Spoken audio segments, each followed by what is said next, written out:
Hi, everybody. Welcome to Christian Homestead. My name is Jared. I got an email from Tiara Cafferty. I hope I'm pronouncing that right. Subject line, new conference center and profit house. And then in the email, she has 5 questions. The one having to do with the subject line is question number 3. But I'll just go through this. There's a lot of stuff to cover here.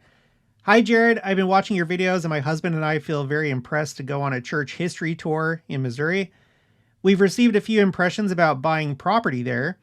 So we are planning a trip to go there to receive more guidance. I have a couple questions for you. Number 1, where can I access your Google Sheets? I've been watching your videos and you said we can access them. I can't find that anywhere. Will you send me that info? Yes, I will. I'll send you a link, but just so you know, on all of my videos, there's a description box. You can't access this if you're watching it on your TV. So if it'd be best to access this on your phone, tablet, desktop, laptop, desktop, go down here, click on description box, and then you'll see all this. Here, I better zoom in. Okay. So I put my references that I use in the video because I like to tie down everything I say to solid sources, firsthand accounts, primary sources. But then I have this part with the lines.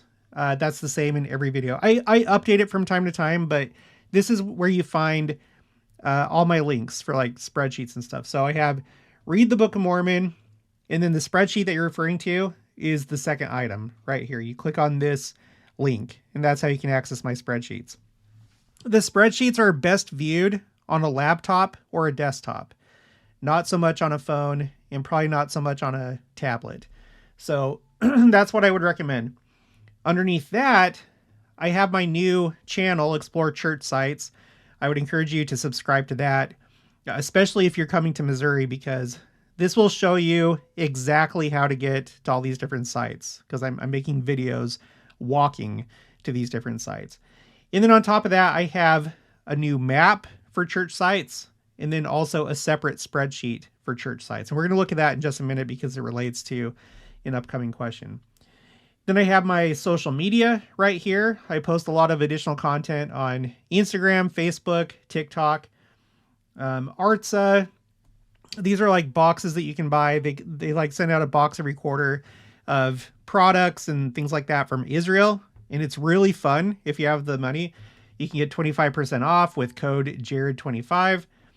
And then I have, my other stuff. Here's my email and then whatever. So this is how you access my spreadsheets. Okay. Now, question number 2. Do you have an itinerary for visiting all the sites in Missouri? I'm very interested in one if you have created one. If not, will you make one? Especially centered on visiting many of the sites efficiently to make travel easier and simple. Okay, so I don't think it's possible if you're going on a trip to Missouri to see all the sites. You can definitely see all the main sites, but to see all of them, I mean, I've been living here since February, and I still haven't been to all of them. I'm still tracking some down. There's some that I think exist, like there's like a marker or something to see, and I'm still in the process of going to all of them myself living here. But I do have a couple of resources for you. I have my map that I was just referring to, and I also have this spreadsheet. What I would recommend is go to the spreadsheet and pay attention to these locations that are highlighted in yellow. These are the ones that I feel are the must-see sites. The ones that everyone pretty much goes to anyway. These are the must-see sites. Now, it's not just limited to Missouri. It starts off with Illinois, Iowa, Kansas. I plan on going to as many as I possibly can and then listing them here. But since you're coming to Missouri, just go down here to row 18, what's currently row 18. And I have these broken up by county. And so I don't have a specific itinerary for you. I'm not going to be able to put that together. But what I think is that you should probably do it by county. So I have these broken up by county: Caldwell, Carroll, Chariton, Clay, Davies, Jackson, This one is also Jackson, but instead of being in Independence, it's in Kansas City. proper, Lafayette, and Ray County. I would recommend going by county. So you can go back and forth between my spreadsheet, pay attention to the yellow highlights, but it would look something like this. Like maybe on day 1, you might start in Jackson County and then couple that with Clay County. So here's Liberty up here. Here's Independence down here. Zoom in. These are all the sites of interest. Red would be sites that belong to our church. Blue are these other restoration groups or splinter groups, which some of those are interesting to go see as well. I would encourage you to go check them out. But when you come to Independence, make sure to see all that there's to see up here on the Temple lot. Go to the Independence Visitor Center, cross the street, go to the Flournoy House, and you can click on these. You can click on these individual place markers, and then it'll give you the coordinates and everything like that. And I'm also trying to, like, if you go over here to downtown Independence, and this is only like 2 minutes away from the Temple lot, go over here, and there's the Missouri Mormon trail that you can walk. I'm in the process of getting all the markers here, but there's a series of 14 markers that are embedded in the sidewalks, like this one. This is the Gilbert Whitney store. And then there's the actual store that is in operation right now, right there. Go to the W.W. Phelps print shop. The visitor center has a recreation of the print shop, but then you can go to the actual location where it was, not too far from the current courthouse in Jackson County. So I would hit all those up, go up here, go to the 8 Witnesses Monument. This one is kind of a main attraction, but still not a lot of people know about this. And then go up here to Liberty and then check out these 4 sites, including these 2 right here that are for Alexander W. Donovan, who was friends with Joseph Smith and all that.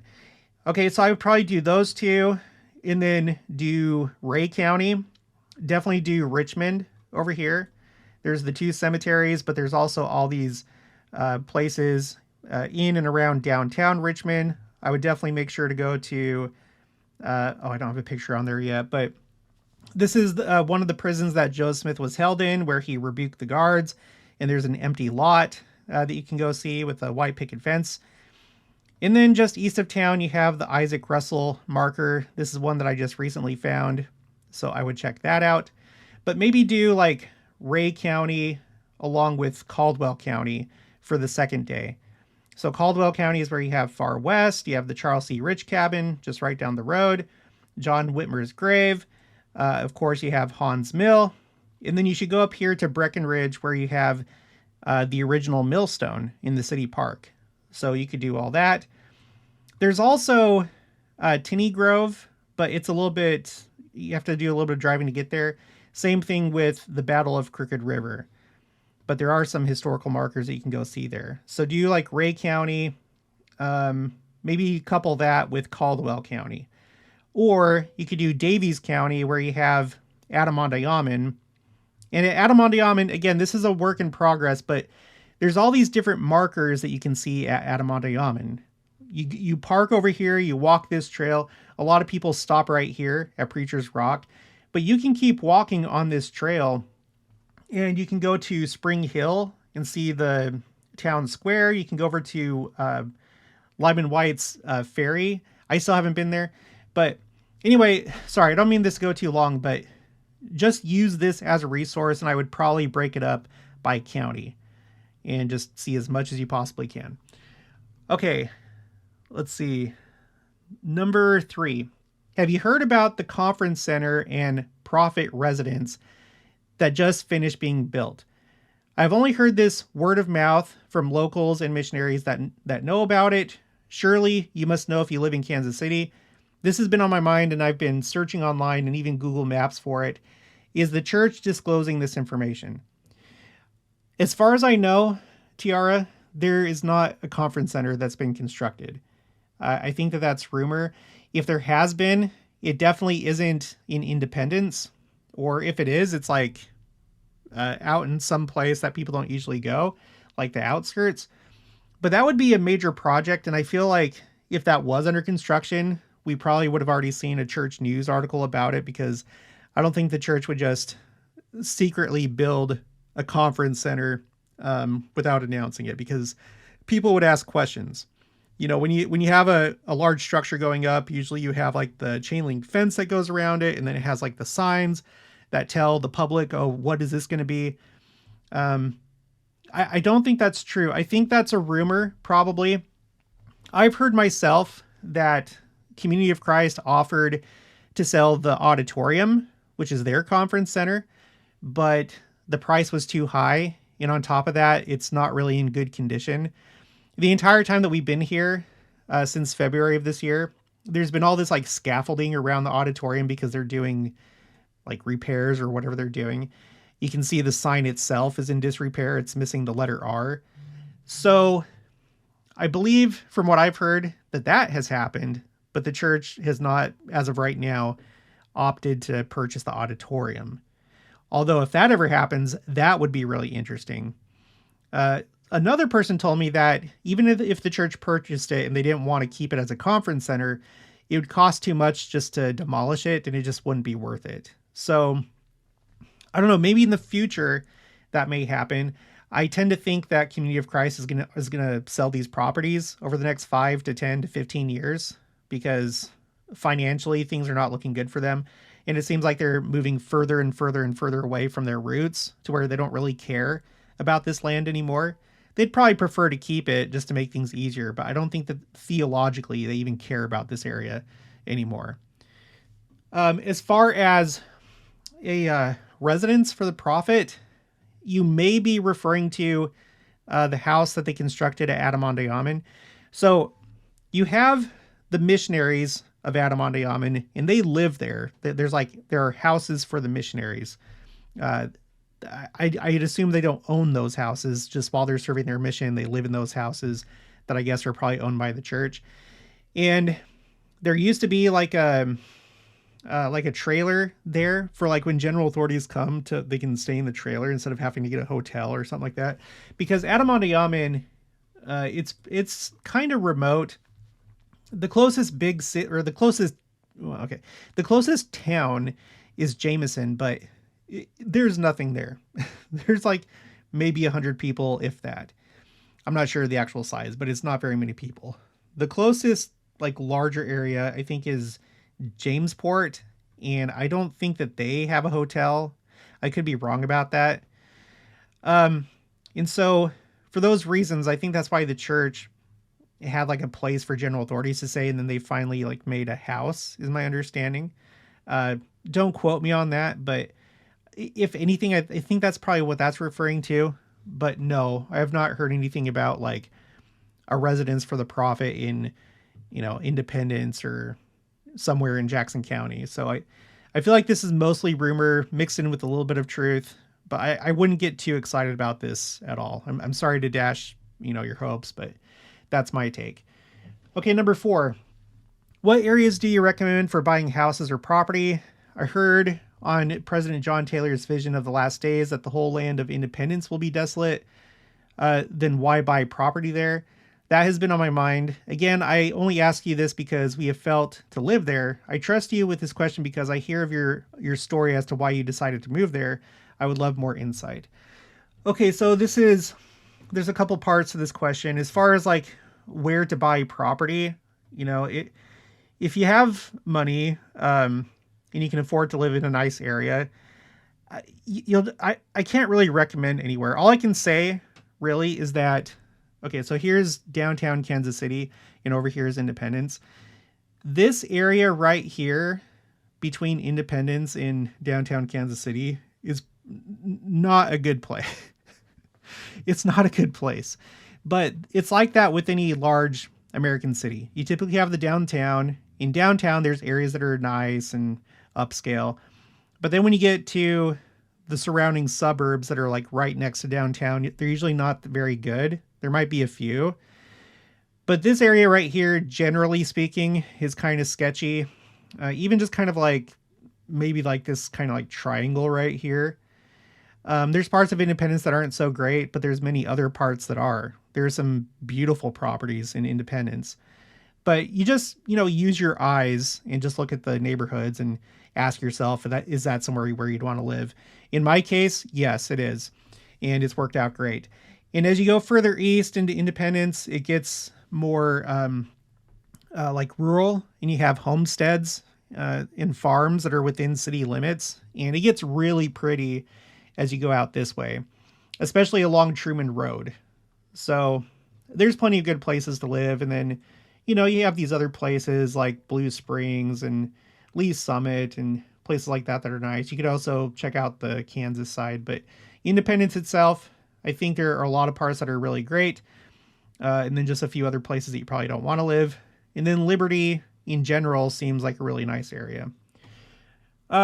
You mentioned the President John Taylor vision. Okay, so this is something that I've addressed before on the channel. In fact, I think, let me double check. Yeah, this is the first one that I have on my spreadsheet called quotes, prophecy, false/unverified. If it's the same one that I'm thinking of, this is a false prophecy. It's not real. It's been attributed to a few different people. I've seen people attribute it to Wilford Woodruff, others to John Taylor. It seems like right now, most people attribute it to John Taylor.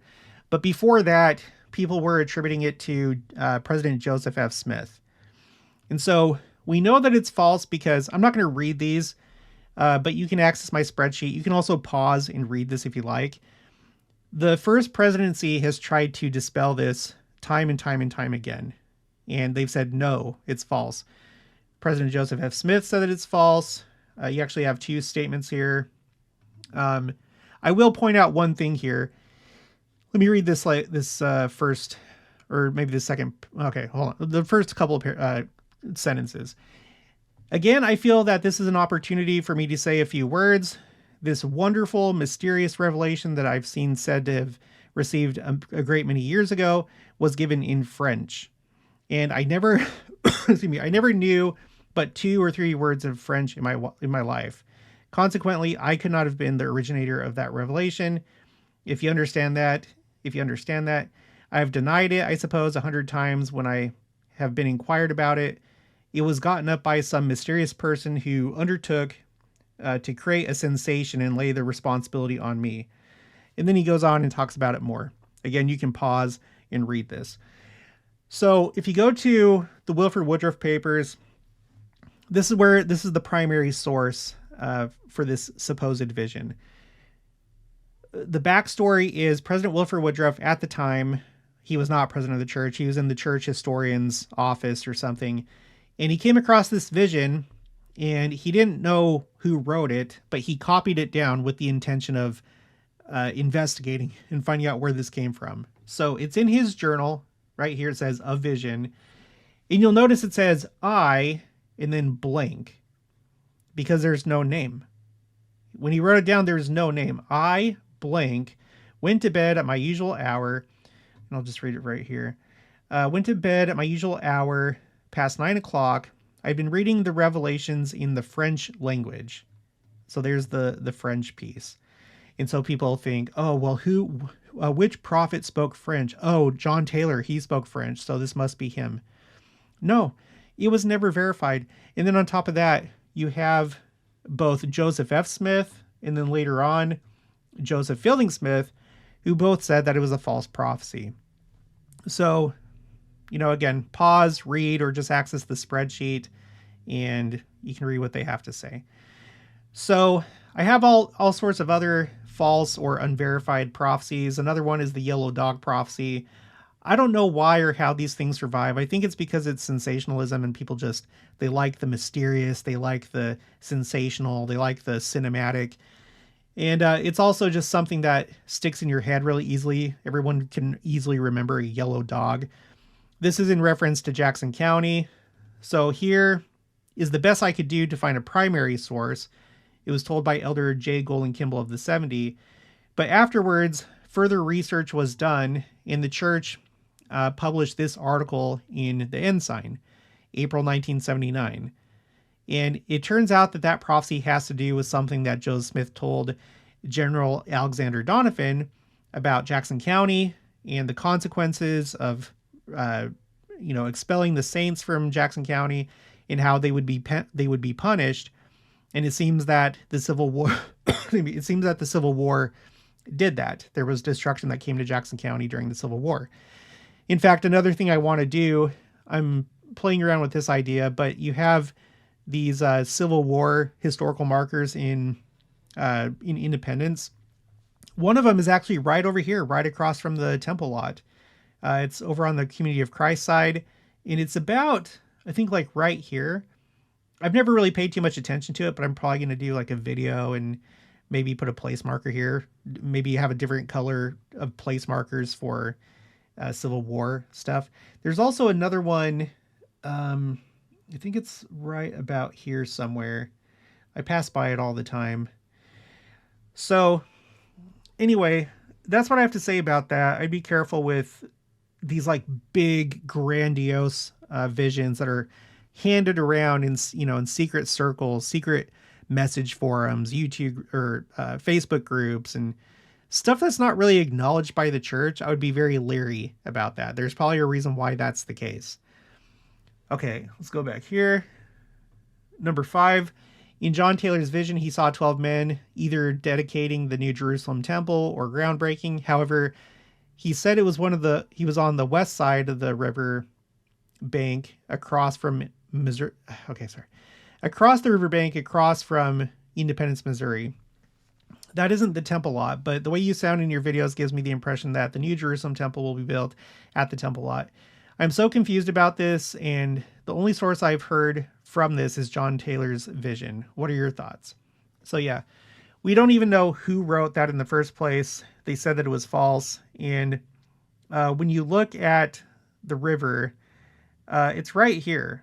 So if they're saying the West Bank, it's like, I don't know. This is more like either north side or south side. The way that the river goes through here, it goes from over here to over this way. So there's not really a west. I mean, I guess at like portions of it like this over here, you could say, oh, this is the east side or the west side of the Missouri River. But more generally, it's not really east or west. It's north or south. So, and yeah, this is still designated as the place for the temple. That's why the church purchased all this land right here. So of the temple land, for the 24 temple complex, the church owns this. And I've done research into this. They specifically purchased this land for the future. And they built the visitor center to be one of the 24 temples of the 24 temple complex. They built it according to the dimensions that were revealed to Joseph Smith from the Lord of how wide and long the temple is supposed to be. And so right now it's being used as a visitor center. In the future, it'll be one of the temples. And then at some point, in one way or another, the temple lot will come back to the church. So that's the plan has not changed. And then let's see. Thank you so much, and please give me lots of details and sources. I've been digging deep with understanding of all these things. Best regards, Tiara Treese. I hope that answers all your questions. I hope that these resources will help you and anybody else that's interested. Please check back from time to time because this is an ongoing project. Like everything that I'm doing, both my channels, these spreadsheets, this map, they're all ongoing projects. And so they're being added onto over time and they'll become more and more complete. Okay, but that's going to be for this one. So I'll talk to you guys later.